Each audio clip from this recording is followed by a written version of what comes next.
Pada suatu hari, saat Raja Prabu Siliwangi dari Kerajaan Selatan hendak kembali ke kerajaannya, setelah melakukan perdagangan antar benua, terjadi badai yang menerjang kapal tersebut. Lalu, terlihat perempuan cantik dari dalam lautan yang membantu raja dari bencana alamnya tersebut.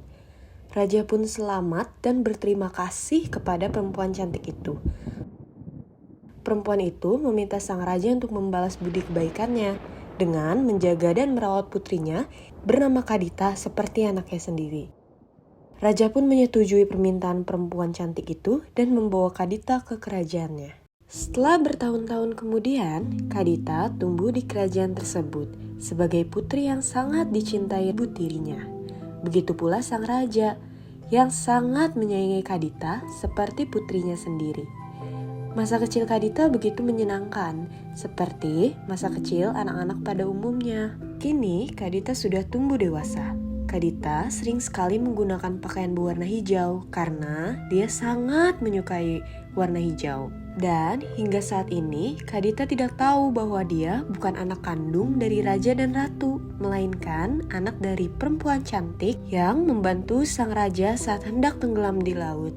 Isu demi isu pun kini sudah tersebar dari mulut ke mulut di kerajaan tersebut bahwa Kadita merupakan anak dari makhluk astral yang berasal dari Laut Selatan. Banyak warga yang akhirnya membenci Kadita dan tidak sedikit pula yang takut akan bencana yang menimpa kerajaan tersebut dikarenakan Kadita. Warga pun mengadakan demo di depan kerajaan untuk mengusir Kadita. Sang raja yang marah melihat putrinya diperlakukan demikian oleh rakyatnya pun tidak menggubris demo tersebut.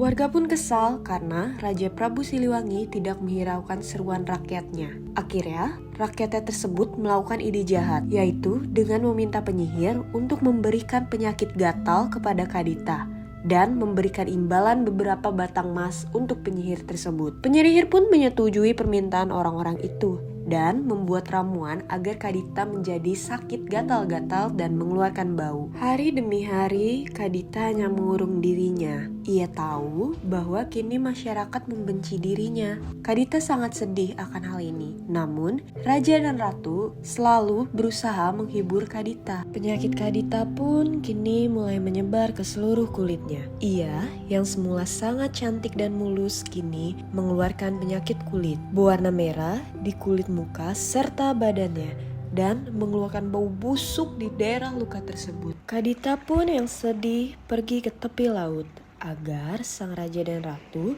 terhindar dari emosi rakyat yang membenci dirinya. Dengan sedih, Kadita terus berjalan menyusuri pantai selatan. Suara ombak di pantai itu terdengar begitu indah sampai membuat lupa Kadita akan semua masalah yang menghadapinya. Di tengah-tengah nyanyian suara ombak terdengar bisikan, "Kembalilah nak, kembalilah ke tempat asalmu.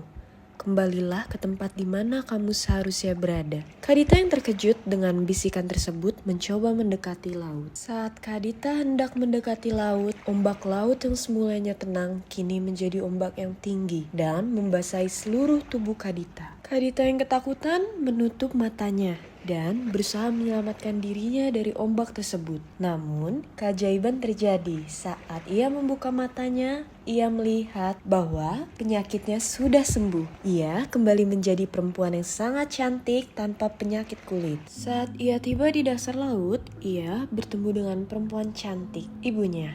Ibunya memeluk rindu anaknya yang sudah beranjak dewasa dan menyuruh agar sang anak melanjutkan tahtanya menjadi ratu pantai selatan. Kadita pun setuju sehingga dia memiliki panggilan Nyi Roro Kidul. Kadita kini tinggal di istana bawah laut yang sangat besar dan megah bersama beberapa pasukannya. Raja dan ratu pun terus mencari Kadita selama berhari-hari.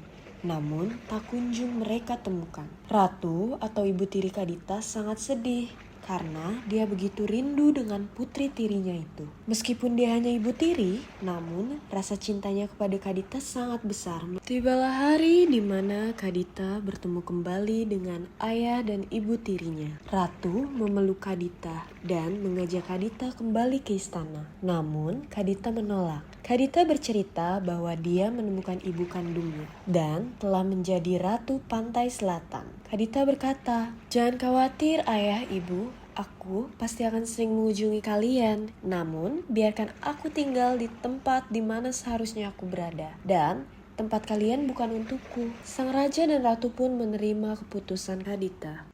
Sang raja membangun sebuah kamar di pinggir pantai dengan aksesoris warna hijau karena ia tahu putrinya sangat menyukai warna hijau. Kamar itu dibuat khusus untuk Nyi Roro Kidul untuk ia tempati saat ia hendak berkunjung.